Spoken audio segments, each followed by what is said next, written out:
A tight hold on expenses helped Macy's increase its fourth quarter income by 50%, but the department store says it will raise prices. Many clothing sellers have already increased spring prices or will do so soon. This is a result of climbing commodity prices, including cotton, which has doubled in the last 6 months.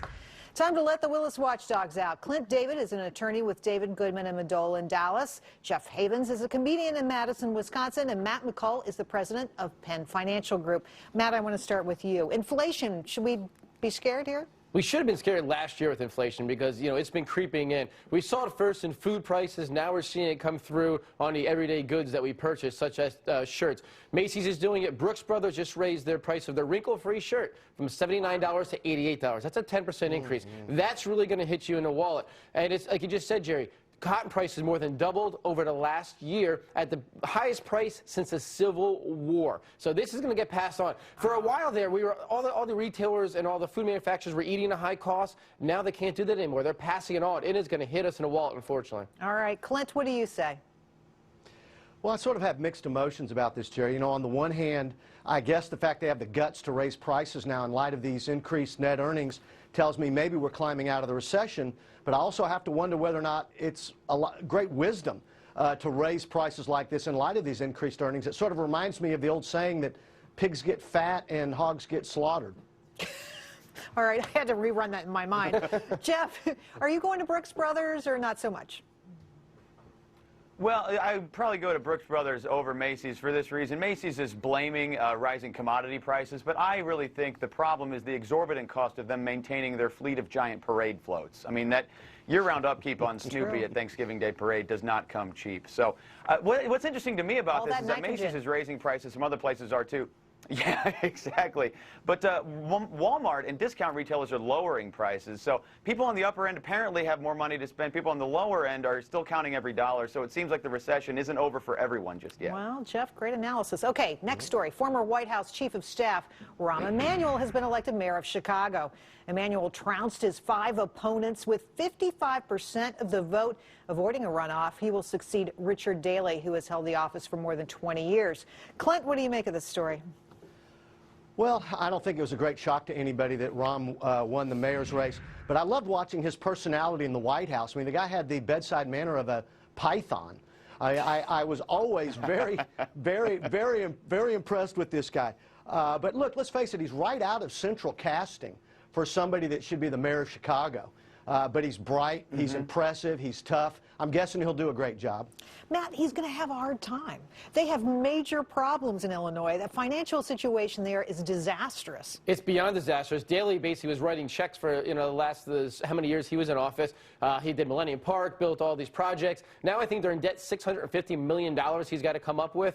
I don't know why he wanted this so bad. I mean, I'm not sure what he's looking at. But then again, I'm not a big Rahm Emanuel fan. And you look at Chicago politics, corruption, crooked. I think he fits in perfect. Jeff, would you want to be mayor of Chicagoland? Do I?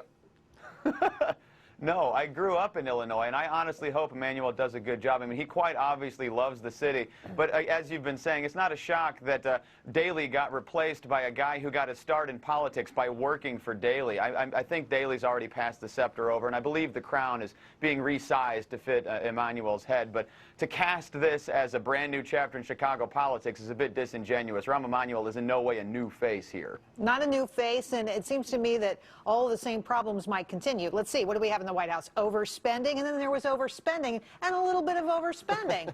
All right, well, that was my 2 cents on that. Now, I'm from Illinois. We are the kings of that. All right, let's go on to the next story. Senator Harry Reid taking aim at the world's oldest profession, telling state lawmakers to end Nevada's illegal sex trade. Reid says brothels need to go if the state hopes to succeed in the 21st century. Jeff, what? There's no sex in the 21st century?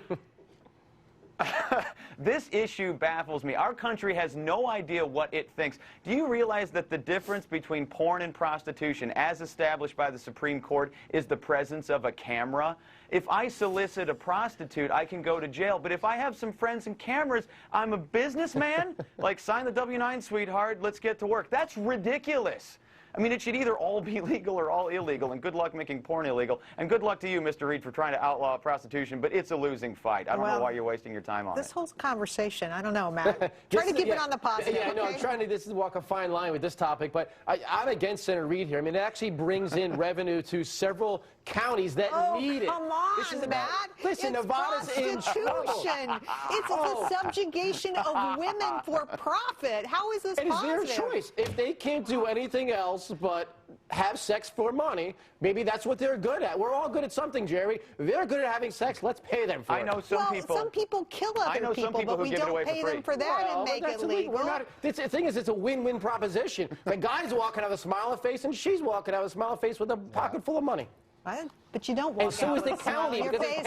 it's paying for their debt. Because, look, their lives are not a positive. Clint, help me out here. I'm all alone. No, Well, you know, I'd love to, Jerry, but here's the thing. First of all, the fact that Senator Reed is on some sort of you're outnumbered, some sort of a crusade to clean up Las Vegas is a joke. I mean, legal brothels, emphasize the word legal brothels, has been as big a part of Nevada and Las Vegas as gambling.